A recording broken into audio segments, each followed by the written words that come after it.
Important కావచ్చు.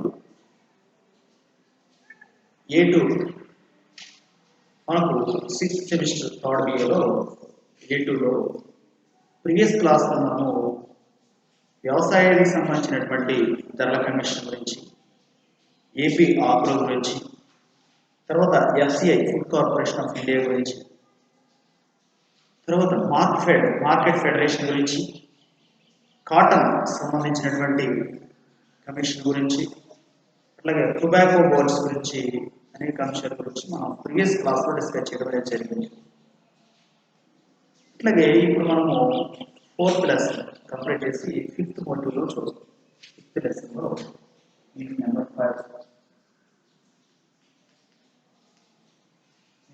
5లో మనం చూస్తే ఈ యూనిట్ నెంబర్ 5లో అసలు అగ్రికల్చర్ ఏంటి, ప్రపంచ దేశాలన్నింటిలో కూడా అగ్రికల్చర్కి సంబంధించినటువంటి అంశాలు, ఏ దేశం ఏ పంటలు ఎక్కువగా పడుతూ ఉన్నాయి, ఎంత శాతం మొత్తంలో పడుతూ ఉన్నాయి అనే అంశాలన్నీ కూడా మనము ఈ అగ్రికల్చర్ సెక్టర్లో 5th మాడ్యూల్లో మనం చూస్తాం. ఒకటే కాకుండా భారతదేశ ఆర్థిక వ్యవస్థపై WTO యొక్క ప్రధానమైన పాత్ర గురించి కూడా అడుగుతుంది. అసలైన క్వశ్చన్ కూడా అడిగింది.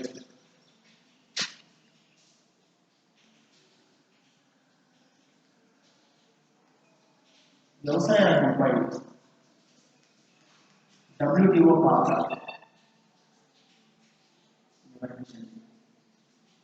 వ్యాఖ్య రాయండి అంటాడు, లేదా వ్యాసం రాయండి అంటాడు. అసలు వ్యవసాయ రంగానికి ప్రధానంగా ప్రపంచ దేశాలంటే కూడా ప్రముఖ స్థానం ఉంది, ప్రాధాన్యత కలిగినటువంటి విధానం ఉంటుంది. ఎన్ని బ్యాన్ చేసినా, ఎన్ని చేసినా, ఉదాహరణకు మనకు కోవిడ్ టైంలో అంటే ప్రస్తుతం కూడా కొన్ని సంస్థలను, కొన్ని పరిశ్రమలను, కొన్ని సర్వీస్ సెక్టార్లో ఉన్న అంశాలను అన్నింటినీ క్లోజ్ చేయడం అనేది జరిగింది. అట్లాగే వ్యవసాయం కూడా క్లోజ్ చేస్తే ఒక 2-3 సంవత్సరాలు ఆ ఎఫెక్ట్ ఆ సంవత్సరం పడదు, ముందు వచ్చే తరాల మీద, నెక్స్ట్ వచ్చే జనరేషన్స్ మీద, లేదా నెక్స్ట్ ఇయర్ ఏదైతే ఉందో ఆ సంవత్సరం మీద ఆ ఎఫెక్ట్ పడే అవకాశం ఉంటుంది. అంటే కరువు సంభవించే అవకాశం ఉండవచ్చు. ఆల్రెడీ ఈ కోవిడ్ టైం వల్ల ఎకనామికల్ డిప్రెషన్ ఉంది, నిరుద్యోగితో ఉంది, నిరక్షరాస్యత ఉంది, ఉపాధి లేకపోవడం, ధరలు పెరిగిపోవడం అన్నీ జరుగుతామని మనం చూస్తూ ఉన్నాం. అంటే మనకి ఆటోమేటిక్గా అలవాటు అయిపోయాయి. కాబట్టి ఇప్పుడు ఈ లెసన్ మనం చూసే అంశం ఏంటంటే వ్యవసాయ రంగం కోసం WTO చేస్తున్నటువంటి ప్రతిపాదనలు, లేదా WTO చేస్తున్నటువంటి కొన్ని అంశాలు ఏవి, అంటే WTO ఇటువంటి పాత్రను పోషిస్తూ ఉంది అనే అంశాలు మనం పరిశీలించినట్లయితే ఈ WTO అనేది 1995లో ఏర్పడింది. 1995లో ఈ WTO ఏర్పడింది. WTO అనగా వరల్డ్ ట్రేడ్ ఆర్గనైజేషన్.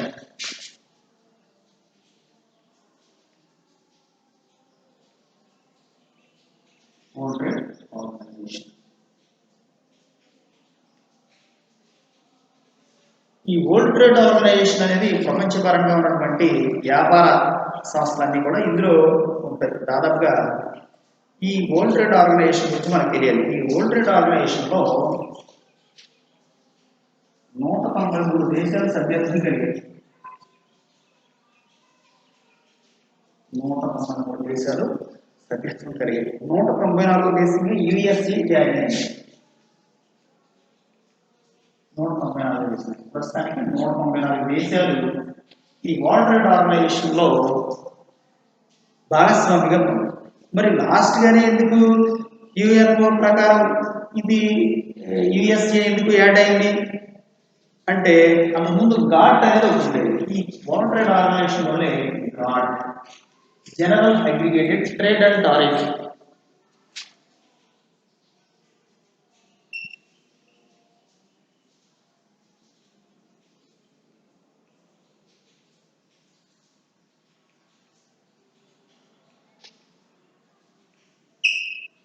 సాధారణ ఒప్పంద వ్యాపార సుంకాలు.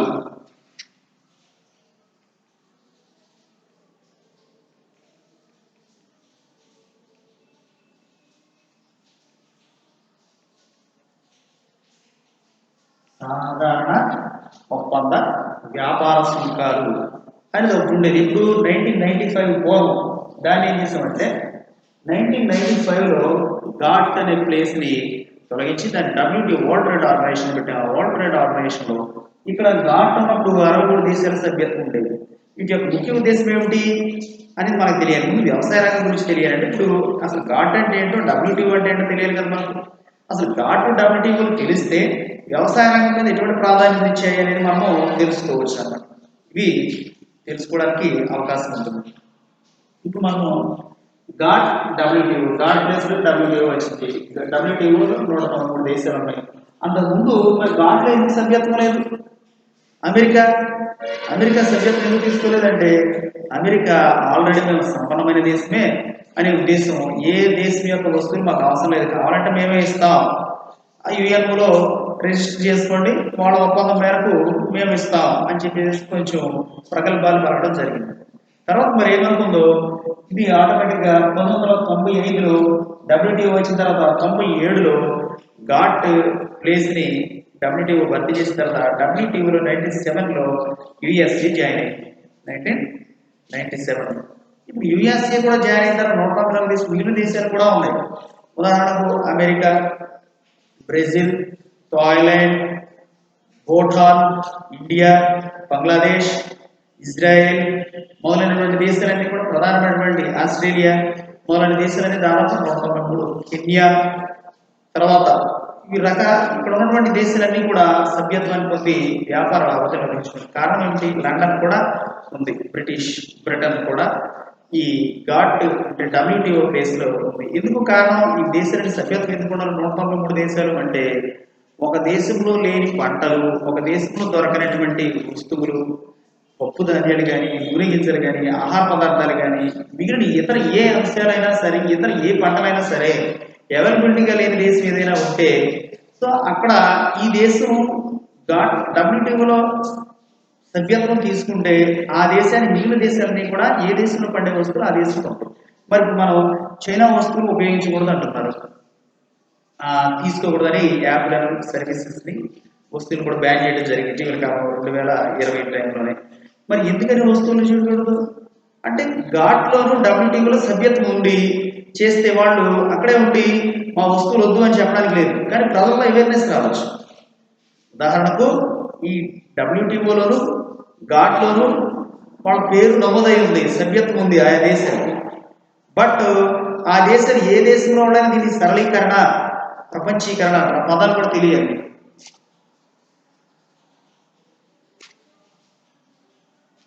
Globalisation,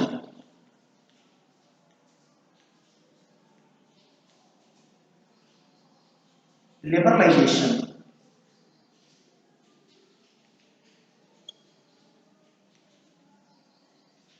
privatisation.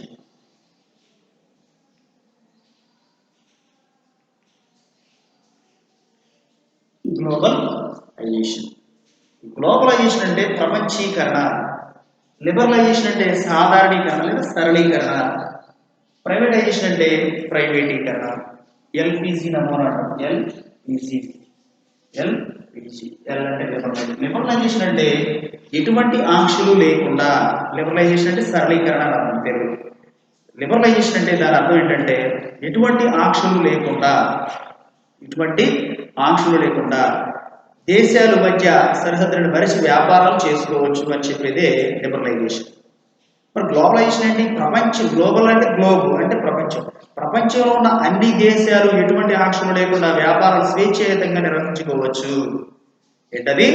స్వేచ్ఛాయుతంగా ఎటువంటి ఆంక్షలు లేకుండా ప్రపంచంలో ఉన్న అన్ని దేశాలు, లిబరలైజేషన్ అంటే సాధారణీకరణ, ఆంక్షలు లేకుండా దేశాల మధ్య వ్యాపారం జరగవచ్చు అని. కానీ గ్లోబలైజేషన్ అంటే ఏంటి?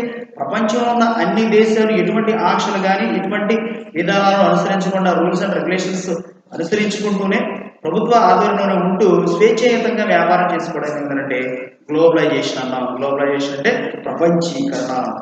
ఈ ప్రపంచీకరణ తర్వాత ప్రైవేటైజేషన్ అంటే ప్రైవేటీకరణ అంటే ప్రభుత్వ ఆధ్వర్యంలో ఉన్నవి కానీ, ప్రభుత్వ పరంగా ఉన్న వాటిని కానీ, ప్రైవేట్ వ్యక్తులు కానీ, ప్రైవేట్ సంస్థలు కానీ విలీనం చేస్తే ప్రైవేటైజేషన్ అంటారు. సో ఎల్పిజి నమూనా వలన కూడా అభివృద్ధి చెందింది. ఈ విషయం మనం ఎందుకు డిస్కస్ చేస్తున్నాం? WTOలో వ్యవసాయ రంగం ఇస్తున్నటువంటి అంశాల గురించి మనం తెలుసుకోవాలి కాబట్టి ఆ విషయాన్ని మనము పరిశీలించడం జరుగుతూ ఉంటుంది. WTO ఉన్నటువంటి అంశాలు. ఇప్పుడు WTO ఎప్పుడు ఏర్పడింది? 1995లో ఏర్పడింది. World trade organisation. ట్రేడ్ అంటే వర్తకము, ప్రపంచ వర్తక సంస్థ అని అర్థం. ప్రపంచ వర్తక సంస్థ. ప్రపంచ వర్తక సంస్థ అంటే కేవలము ఏమైనా ఫ్యాన్సీ వస్తువులు కానీ ఎలక్ట్రిక్ వస్తువులు కానీ ఇవి మాత్రమే చూస్తుందంటే అన్ని అంశాలు అన్ని రకాల వస్తువులు ఇంపోర్ట్లు దిగుమతి ప్రోత్సాహంలో ఇతర దేశాలతో లింకప్ అయ్యి తన యొక్క మనుగడను కొనసాగించడం జరుగుతూ ఉంటుంది. WTO ఇది జెనీవా నగరంలో ఉంది ప్రస్తుతం. స్విట్జర్లాండ్లోని దగ్గరలోని జెనీవా అనే ఒక నగరంలో WTO అనేది తన యొక్క సేవను అందించగలరు. ఎందుకు స్విట్జర్లాండ్లో ఉండాలి? ఆర్థికంగా బలపడింది, ఎకనామికల్ కెపాసిటీ ఎక్కువగా ఉంది, పెర్ క్యాపిటల్ ఇన్కమ్ కూడా ప్రపంచ దేశాల్లో ఎక్కువ స్విట్జర్లాండ్. కాబట్టి స్విట్జర్లాండ్ ఆర్థిక విధానంలో కానీ ఆర్థిక వనరులు సమీకరించడంలో కానీ అన్నింటిలో కూడా ముందుంది. కాబట్టి అక్కడ ఉన్నటువంటి ద్రవ్యాన్ని కూడా కొన్ని చోట్ల ద్రవ్యాన్ని టాలీ చేయడంలో కూడా స్విట్జర్లాండ్ ద్రవ్యాన్ని కూడా వాళ్ళు ఉపయోగించడం అనేది చూస్తూ ఉంటాం. అందుకనే జెనీవా నగరం దీన్ని ఏర్పాటు చేయడం అనేది జరిగింది. ఇప్పుడు ఎల్పిజి నమూనా అంటే దాని అర్థం ఏంటి? Liberalisation, privatisation, generalisation. ప్రపంచీకరణ 1991లో ప్రధానమంత్రి పివి నరసింహారావు గారు ఆర్థిక సంస్కరణ చేపట్టడం, నూతన ఆర్థిక సంస్కరణ ప్రకటించడం జరిగింది.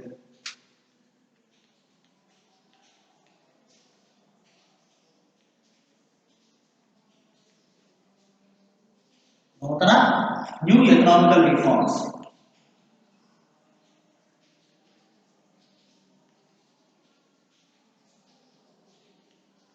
న్యూ ఎకనామికల్ రిఫార్మ్స్ ని ఏర్పాటు చేసేది. సరళీకరణ, ట్రేడ్ అండ్ టారిఫ్ తక్కువగా ఉండడం, MFN మోస్ట్ ఫేవరబుల్ నేషన్ గా ఉండడం. తర్వాత అప్పుడు ఆర్థిక వ్యవస్థ చిన్న విలువైంది. అప్పుడు ప్రీవియస్ లో ఉన్నటువంటి ప్రధానమంత్రి మన్మోహన్ సింగ్ ఆర్థిక శాఖ మంత్రిగా ఉన్నప్పుడు ప్రధానమంత్రి ఎవరు? పివి నరసింహారావు గారు 67 టన్నుల బంగారాన్ని ఇతర దేశాలకు తాకట్టు పెట్టి ఆర్థిక వ్యవస్థను పుంజుకునేటట్లుగా కొన్ని ఆర్థిక చర్యలు, ఆర్థిక సంస్కరణలు చేపట్టడం అనేది జరిగింది. సో అంటే ఆర్థికంగా ఎలా వెనకబడిపోయి ఉన్నాం అనే అంశాన్ని మనం చూడాలి. ఇప్పుడు WTO గురించి విషయం వచ్చింది కాబట్టి ఈ క్వశ్చన్ అడుగుతాడు. అంటే భారత ఆర్థిక వ్యవస్థలో వ్యవసాయ రంగాన్ని అభివృద్ధి చేయడంలో WTO పాత్ర వివరించండి అంటాడు. ఆ WTO పాత్ర కూడా మనం తెలుసుకోవాలి కాబట్టి ఎన్ని అంశాల గురించి కూడా మనము డిస్కస్ చేయవలసిన నెసెసిటీ ఉంది. సో అట్లాగే మనం చూసినట్లయితే ఈ వచ్చిన తర్వాత దాదాపు 67 టన్నుల వరకు ఉన్నటువంటి బంగారాన్ని ఇతర దేశాలకు తాకట్టు పెట్టి కొంత ద్రవ్యం వేసి మళ్ళీ దాన్ని తిరిగి ఇన్స్టాల్మెంట్ పద్ధతిలో తిరిగి చెల్లించడం అనేది జరిగింది. అంటే అంత ఎకనామికల్ డిప్రెషన్ పొజిషన్ లో ఉంది భారతదేశం ఒకప్పుడు. ఇప్పుడు కూడా ఇంకా డిప్రెషన్ లో ఉంది. కారణం ఏంటంటే అనేక అనివార్య కారణాలు కావచ్చు, రాజకీయ కారణాలు కావచ్చు, ప్రకృతి వైపరీత్యాలు కావచ్చు, శీతోష్ణ స్థితి అంశాలు కావచ్చు, తర్వాత రీజనల్ ఇంబ్యాలెన్సెస్ అనగా అసమానతలు, ప్రాంతీయ అసమానతలు కావచ్చు, ఇంకా కుల భేదాలు, మత భేదాలు, ఇవన్నీ కూడా డైలీ గొడవలు జరగడం, ఇవన్నీ కూడా ప్రాబ్లమ్ కావచ్చు. What ever it may be. Anyway the conditionally present India position is very critical and economical depression in this year. So economical depression ఉండడానికి కారణం ఏంటి అంటే ఎకనామికల్ సోర్సెస్ లేకపోవడం, పక్కన పడేసి ఉద్యోగిత, నిరక్షరాస్యత, ఇవన్నీ ఉద్యోగిత లేకపోవడం, నిరక్షరాస్యత ఎక్కువగా ఉండడం, పేదరికం పెరగడం, ఇవన్నీ కూడా యాడ్ అవుతూ ఉన్నాయి. కాబట్టి సో ప్రాబ్లం అవుతుంది. ఇన్ని పరిస్థితులు ఇలా ఉన్నప్పటికీ కూడా వ్యవసాయ రంగాన్ని కూడా లాక్డౌన్ చేస్తే అభివృద్ధి చెందుతామా? అభివృద్ధి చెందిన పక్కన తిండి తినడానికి అవకాశం ఉంటుందా? ప్రభుత్వాలు ఫ్రీగా ఉచిత సరఫరాలు, ఉచిత బియ్యము ఇవన్నీ ఇస్తూ ఉన్నాయి. సో ఇవన్నీ ఇచ్చినప్పటికీ కూడా అసలు ఆ కంటెంట్ అనేది ఉండాలి కదా గవర్నమెంట్ సేకరించడం కోసం. ఇప్పుడు ప్రభుత్వం ఇచ్చింది, ఒక అడ్మినిస్ట్రేట్ కలిగినటువంటి వ్యక్తి మనకి ఇచ్చాడు, ఒక హోదాలో ఉన్నటువంటి వ్యక్తి మనకి ఇచ్చాడు, బియ్యం ఇచ్చారు, లేదా కూరగాయలు ఇచ్చారు, ఇట్లాంటివన్నీ ఇచ్చారు అని చెప్పేసి ప్రభుత్వాన్ని చక్కగా హ్యాపీగా చెప్పుకుంటాం. So good, well and good, ప్రభుత్వం ఇస్తుంది కాబట్టి. కానీ ప్రభుత్వం కూడా ఏం చేస్తుంది? రైతు దగ్గర కొనుగోలు చేస్తుంది.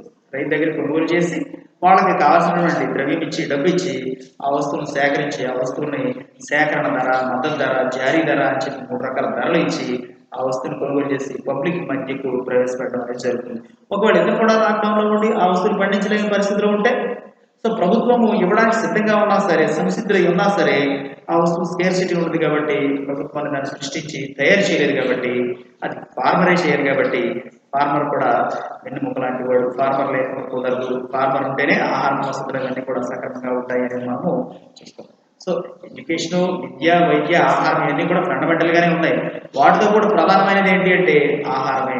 ఆహారం అనేది మనము చూస్తాం. ఆహారం ఎక్కడ నుంచి వస్తుందంటే ఫార్మర్స్ దగ్గర నుంచి వస్తుంది. కాబట్టి అగ్రికల్చర్ సెక్టార్లో వ్యవసాయదారులు నష్టపోతూ ఉన్నప్పటికీ, ఆర్థిక విధానాలు మెరుగుపరచడం కోసం కొన్ని బ్యాంకులు లోన్స్ ఇచ్చినప్పటికీ కూడా ఈ WTO అనేది ఆర్థిక పరంగా వ్యవసాయ రంగం మీద ఎటువంటి దృష్టి పెట్టిందనేది మనము చూద్దాం.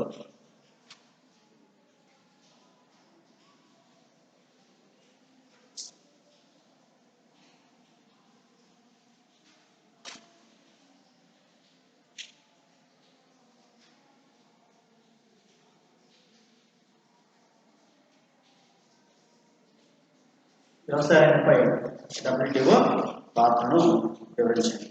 పేటెంట్ హక్కులు కలిగి ఉండడం ఫస్ట్.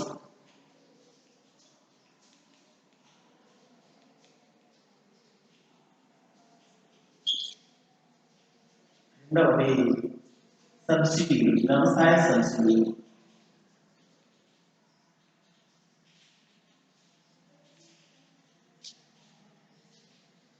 పేటెంట్ హక్కులు కలిగి ఉండడం, వ్యవసాయ సబ్సిడీ.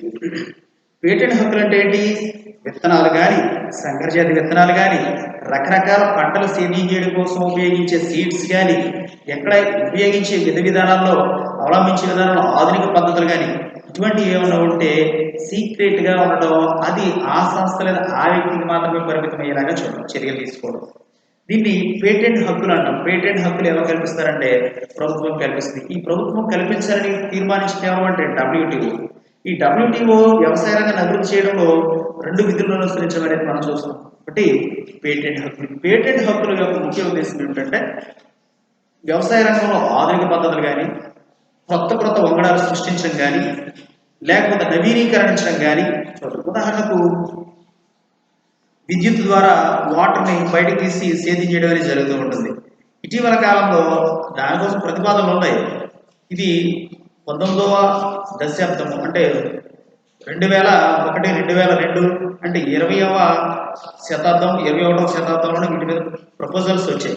బట్ రీసెంట్గా ఏం చేశారంటే ఈ వాటర్ని తీయడం కోసం కరెంట్ మీద కాదు, విద్యుత్ మీద కాదు, సో దీన్ని ఏం చేయాలంటే సోలార్ సిస్టమ్ కూడా వినియోగించుకుందాం సూర్యరశ్మి ద్వారా అని చెప్పి కొత్తమైనటువంటి నూతన ఆధునిక పరమైన పద్ధతులను అవలంబించడం జరిగింది. ఈ ఆధునిక పద్ధతుల ద్వారా చేసినప్పటికీ కూడా అది ఇంప్లిమెంట్ అవ్వాలి, బయటికి అభివృద్ధి చెందాలి. కారణం ఏంటంటే పేటెంట్ హక్కులు సరిగ్గా లేకపోవడం. పేటెంట్ హక్కులు అనేది ఉంటే పేటెంట్ హక్కుల ద్వారా పరిరక్షించబడి పేటెంట్ హక్కులు ప్రభుత్వం జారీ చేసి ఆ వస్తువు వినియోగం ఎంతవరకు ఉందంటే టెస్టింగ్ చేసి ప్రభుత్వ పరంగా వ్యవసాయ రంగానికి సరైన పరికరాలు, సాంకేతిక పరిజ్ఞానం అందించడంలో విద్యుత్తుని కొంతవరకు ఆదా చేయడానికి అవకాశం ఉంది. సోలార్ సిస్టమ్ వినియోగం కూడా పెరుగుతుంది అనే ఉద్దేశంతో వీటిని జారీ చేస్తే ఆ వస్తువులని కొనడానికి అవకాశం ఉంది. ఆ వస్తువులని కొనలేని పరిస్థితిలో కొద్ది గొప్ప లాస్ అయ్యే అవకాశం ఉంది. కాబట్టి గవర్నమెంట్ ఏం చేస్తుందంటే పేటెంట్ హక్కులు కలిగించడం కోసం ప్రభుత్వం, అట్లాగే కాకుండా కొత్త నూతన వంగడాలు సృష్టించినటువంటి చూస్తాం. ఉదాహరణకు తైవాన్ జామా అని, తైవాన్ బొప్పాయి అని, అట్లాగే కొన్ని పండ్లు పండే కూడా వ్యవసాయ రంగం.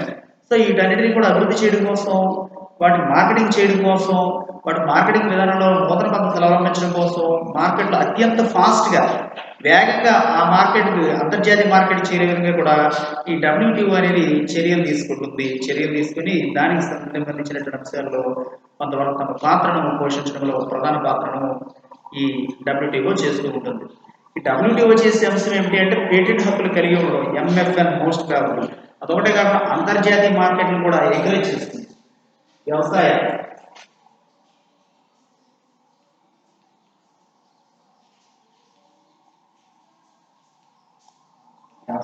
అంతర్జాతీయ మార్కెట్లను కూడా ఎంకరేజ్ చేస్తుంది. అంతర్జాతీయ వ్యవసాయ మార్కెట్ మనం చూస్తూ ఉన్నాం. నూజివీడు మామిడికి ఫేమస్ కాబట్టి మామిడి వేరే సింగపూర్, జపాన్ వంటి కంట్రీస్ కూడా వెళుతూ ఉంటుంది. అది కూడా వ్యవసాయ ఉత్పత్తి. సో డబ్ల్యూటీఓ తీసుకున్నటువంటి వ్యవసాయాన్ని అభివృద్ధి చేయడంలో డబ్ల్యూటీఓ వాటి యొక్క పాత్ర ఏమిటి అనేది మనం చూస్తాం. అప్పుడు డబ్ల్యూటీఓ ఎప్పుడు ఏర్పడిందో, ఎన్ని సభ్య దేశాల్లో ఎక్కడ ఉన్నాయని కూడా మనం తెలుసుకున్నాం. కాబట్టి డబ్ల్యూటీఓ గురించి తెలిసిన తర్వాత అది వ్యవసాయ రంగానికి ఏ విధంగా సపోర్ట్గా ఉందనే అంశాన్ని కూడా మనం పరిశీలించడం అనేది మనం చూస్తాం. అట్లాగే వ్యవసాయ అంతర్జాతీయ మార్కెట్. అలాగే అరటి కూడా మన ఆంధ్రప్రదేశ్ ఫేమస్. పచ్చ అరటి అంటారు. పచ్చ అరటి, కర్పూరం, ఇంకా రకరకాల అరట్లు ఉన్నాయి. అందులో పచ్చ అరటిని లండన్ వాళ్ళు చక్కగా ఇష్టపడుతూ ఉంటారు. అలాగే బత్తాయిని కానీ వీటిని కూడా వేరే దేశం వాళ్ళు, అలాగే యాపిల్స్ కూడా వేరే డిఫరెంట్ కంట్రీస్ అన్ని కూడా లైక్ చేస్తూ ఉంటాయి. సో వీటన్నింటినీ ప్రొడక్ట్స్ అంతా పంపిణీ చేయడం సహకరించింది ఎవరు అంటే డబ్ల్యూటీఓ ఆధ్వర్యంలో ఉంటుంది. డబ్ల్యూటీఓ ఇటు వ్యాపారం అంతర్జాతీయ మార్కెట్ మీద దిగుమతులు కూడా ప్రోత్సహిస్తుంది. దిగుమతులు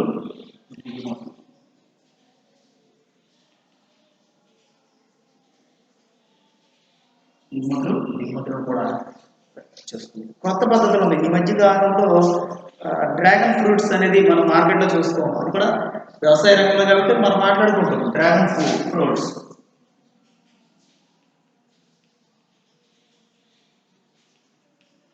ఇది అవుట్ ఆఫ్ కంట్రీస్ నుంచి వచ్చింది. ఇది కూడా అంటే మనకు కూడా ఉండేది పూర్వం బ్రహ్మజముడు, నాగజముడు అనేది భారతదేశంలో కూడా ఫేమస్. అవి ఇప్పుడు కొన్ని కనుమరుగైపోయాయి.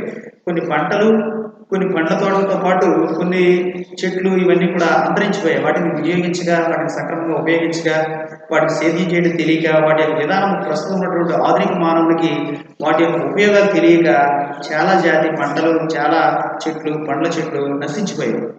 అంటే బ్రహ్మజముడు, నాగజముడు అనేది మనం దాన్ని రక్కి రాక్షస మొక్కలని, రక్షస చెట్లు అని కొన్ని ప్రదేశాల్లో పిలుస్తూ ఉంటాం. వాటిని ఏమన్నామంటే డ్రాగన్ ఫ్రూట్స్ అని చెప్పేసి కొద్ది కొద్ది నగరాల్లో, కొద్ది కొద్ది అభివృద్ధి చెందినటువంటి నగరాల్లో వీటిని అమ్మడం జరుగుతూ ఉంటుంది. సో ఇట్లాంటివి వేరే దేశం నుండి ఇక్కడికి రావడం కోసం, ఇక్కడ నుంచి అక్కడికి వెళ్ళడం కోసం కూడా WTO అనేది ప్రధానమైన పాత్రను పోషిస్తూ ఉంటుంది. చూడండి, వ్యవసాయ అంతర్జాతీయ మార్కెట్ను అభివృద్ధి చేయడంలో ఉపయోగపడుతుంది. ఎగుమతులు దిగుమతులను ప్రోత్సహించడంలో WTO ఉపయోగపడుతుంది. తర్వాత నూతన ఉత్పత్తులు అంటే న్యూ ప్రొడక్షన్స్ కానీ, కొత్త వంగడాలు కానీ ఏమైనా ఉంటే వాటిని కూడా అభివృద్ధి చేయడంలో ప్రధాన పాత్ర పోషిస్తుంది. ఇటీవల కాలంలో మనం చూసాం, పంటలు సేద్యం చేయడం కోసం కలుపు మొక్కలు పెరుగుతూ ఉంటాయి ఏ పంట వేసినా సరే మనం. సో ఇప్పుడు అప్పుడు జనరల్గా మనం ఏం చేస్తారంటే టెక్నికల్గా ఆలోచించి ఈ పంట అయితే పెరగాలి, సో కలుపు మొక్కలు పెరగకూడదు. అంటే తుక్కు, చెత్త, పనికిరాని వేస్ట్గా ఉన్నటువంటి మొక్కలు కూడా పెరుగుతూ ఉంటాయి. సో దానివల్ల ఏమవుతుంటే పురుగు పడడం, చీడపడడం ఇవన్నీ జరుగుతూ ఉంటాయి. దాన్ని సాంకేతికంగా ఎలా ఆలోచించారంటే ఇండియన్ అగ్రికల్చర్ సెక్టార్లో ఉన్నటువంటి రీసెర్చ్ చేసినటువంటి వాళ్ళు చెప్పినటువంటి విధానం ఏంటంటే పాలిథిన్ కవర్ని ఏం చేస్తారంటే వాటిని హోల్స్ పెడుతూ ఉంటారు. ఒక ట్రాక్టర్ రౌండప్ చేస్తూ ఉంటారు. ఆ రౌండప్ చేసి ఆ పాలిథిన్ కవర్ని ముందు షీట్ని భూమి మీద దున్నిన తర్వాత దాని షీట్ని అమరుస్తుంది, అలా ఫిట్ చేస్తూ ఉంటుంది. ఫిట్ చేసిన తర్వాత దాంట్లో కొన్ని హోల్స్ పెడుతూ ఉంటుంది నేల మీద. ఆ హోల్స్ని ఏం చేస్తారంటే సీడ్స్ని, మేలు రకమైనటువంటి సీడ్స్ని నాటడం మొదలు పెడతారు. అవి 4 లేదా 3 రోజులు ఆ టైంలో కొంచెం వాటర్ని తగిలించడం ద్వారా కొద్దిగా మొక్క వచ్చి మొలకెత్తి ఆ హోల్స్లో ఉండేది పైకి పెరుగుతుంది. సో దీని వల్ల ముఖ్య ఉద్దేశం ఏమిటి అంటే కేవలం మనకి ఏ చెట్లు అయితే కావాలో, ఏ పండ్ల చెట్లు అయితే కావాలో ఆ చెట్లు మాత్రమే ములుస్తూ ఉంటాయి. మిగిలిన చెట్లు లేదా పిచ్చిగా ఉన్నటువంటి చెట్లు, పనికిరాని చెట్లు, వేస్ట్గా ఉన్నటువంటి చిన్న చిన్న గడ్డి మొక్కలు అవన్నీ కలుపు మాత్రం పెరగకుండా ఉంటుంది. ఉండడం కోసం కొత్త పద్ధతి. ఇది పూర్వం లేదు, ఒక 4-5 ఇయర్స్ బ్యాక్ ఉండేది కదా. ఇప్పుడు కొత్త పద్ధతులు ఉంటుంది. దీనికోసం సపరేట్గా పేపర్ని పరచడం కోసం ట్రాక్టర్ కూడా ఒక మిషనరీని, ఆధునిక యంత్రాలను తయారు చేశారు. ఈ ఆధునిక యంత్రం ఏం చేస్తుంది, పేపర్ని చుట్టుప్రక్కలది పేపర్ రోజు తిరుగుతూ ఉంటుంది. చుట్టుప్రక్కలది ఏం చేస్తుంది, మట్టిని ఇలా కప్పుకుంటూ పెడుతుంది. మిడిల్గా ఉన్న చోట గింజలు నాటడం అనేది జరుగుతుంది. పుచ్చపాత్ర కోసం, పండ్ల కోసం ఏం చేస్తాం. సో ఇవన్నీ ఎందుకు మనం డిస్కస్ చేస్తున్నాం అంటే ఆధునిక వ్యవసాయ పద్ధతులను అవలంబించడంలో, పేటెంట్ హక్కులు కలిగి ఉంచడంలో ఎవరు ప్రధాన పాత్ర పోషిస్తారంటే WTO అనేది ప్రధానమైనటువంటి పాత్రను పోషిస్తూ ఉంది. పేటెంట్ హక్కులు కలిగి ఉంటుంది. విత్తనాల్లో కానీ, సాంకేతిక పరిజ్ఞానంలో కానీ, ఆధునిక పరికరాలు ఉపయోగించడంలో కానీ పేటెంట్ హక్కులను కలిగి ఉండేది ఎవరు అంటే WTO వ్యవసాయ రంగం మీద తన ప్రాధాన్యతను ఇచ్చి కొద్దివరకు ఎంకరేజ్ చేయడంలో ఇది ప్రాథమిక పాత్ర పోషిస్తూ ఉంటుంది. అలాగే వ్యవసాయ సబ్సిడీలు. ఈ వ్యవసాయ సబ్సిడీలు అనగా తీసుకున్నటువంటి ఫార్మర్ అధిక మొత్తంలో రైతు తన అనుకున్నటువంటి విధానాన్ని పక్కన పెట్టి, అంటే తీసుకున్నటువంటి క్వాంటిటీ ఎంత అమౌంట్ ఉందో ఆ క్వాంటిటీలో కొద్ది భాగాన్ని ప్రభుత్వం భరించి మిగిలిన భాగాన్ని ఆ బ్యాంకులకు లేదా ఆయా సంస్థలకు తిరిగి చెల్లించడం ఏమన్నారంటే సబ్సిడీ అన్నాం. ఉదాహరణకు ఒక రైతు 50,000 రూపాయలను రుణ సదుపాయం పొందాడు ఒక సంస్థ నుంచి, ప్రభుత్వ సంస్థ నుంచో లేదా ఒక బ్యాంక్ నుంచి. మళ్ళీ ఇతను తిరిగి చెల్లించేటప్పుడు 25% రిలాక్సేషన్ ఉంటుంది. అంటే 50లో 25% తీస్తే ఎంత అవుతుంది, 4 పార్ట్లుగా చేసి ఒక పార్ట్ ఇస్తే 12,500, అంటే 25,500 ప్లస్ 12,500, 25,000 ప్లస్ 12,500, సో 37,500. 25% అంటే ఈ 25% అంటే అతను చెల్లించవలసింది తీసుకొచ్చింది 50,000 అయితే 37,500 చెల్లిస్తే సరిపోతుంది. ఆ 12,500 అతనికి సబ్సిడీ ఎంత శాతం ఇచ్చినటువంటి 25%. 50% ఉండకపోవచ్చు. ఒకవేళ 50% ఉండినప్పటికీ కూడా అది సాధారణంగా ప్రైవేట్ వ్యక్తులు ఏదో అలా చెప్పి నమ్మచెప్పి బాండ్లని, సెక్యూరిటీలని, లేకపోతే నోట్ పేపర్లు అని చెప్పేసి అతని దగ్గర మొత్తం చేసి అధిక మొత్తంలో రైతు దగ్గర తీసుకుంటారు. సో కానీ WTO ఏం చెప్తుందంటే రైతులకు సబ్సిడీల ద్వారా కూడా, అలా కాకుండా వ్యవసాయ కార్యకలాపాలు నిర్వహించడం కోసం ట్రాక్టర్లు కొనుగోలు చేయాలనుకోండి, ట్రాక్టర్ కాస్ట్ 10 lakhs అనుకుందాం. ట్రాక్టర్ అనేది వ్యవసాయ కార్యకలాపాలన్నింటిలో కూడా ప్రధానంగా ఉండేటువంటి ఒక మిషన్. ఈ మిషన్ అంటే ఒక యంత్రము అనుకోవాలి మనం. ట్రాక్టర్ అంటే ఒక వాహనం కాదు, ఒక యంత్రమే అనుకోవాలి మనం. ఎందుకని మల్టీపర్పస్ యూజ్ గా ఉపయోగపడుతూ ఉంటుంది ఇది ట్రాక్టర్. కాబట్టి ఈ ట్రాక్టర్ కొనుగోలు చేయడం కోసం కూడా కొన్ని బ్యాంకులు ఏం చేస్తాయంటే రుణ సదుపాయాలు కలిగిస్తూ ఉంటాయి రైతులకు ఇలా అని. అప్పుడు ఆ ట్రాక్టర్ కొనుగోలు చేసినప్పుడు ఆ ట్రాక్టర్ 10 lakhs అయితే 7 lakhs ఆర్ 6 lakhs ఆ వ్యవసాయదారుడు చెల్లిస్తే చాలు, మిగిలినటువంటి అమౌంట్ ప్రభుత్వం భరిస్తుంది లేదా బ్యాంకులు పెట్టుకుంటాయి లేదా సబ్సిడీ ఇస్తుంది అని చెప్పేసి ఆ ట్రాక్టర్ ని కొనుగోలు చేయడం అనేది మనము చూస్తూ ఉంటాం ఈ ట్రాక్టర్స్ అనేది చూస్తే. అట్లాగే మనం వ్యవసాయ రంగంపై WTO పాత్ర తెలియజేయండి లేదా వివరించండి అంటే పేటెంట్ హక్కులు, వ్యవసాయ సబ్సిడీలు అనేవి రెండు ప్రధానంగా చూస్తుంది. ఈ పేటెంట్ హక్కులో ట్రిప్స్ అనే రెండు అంశాలు.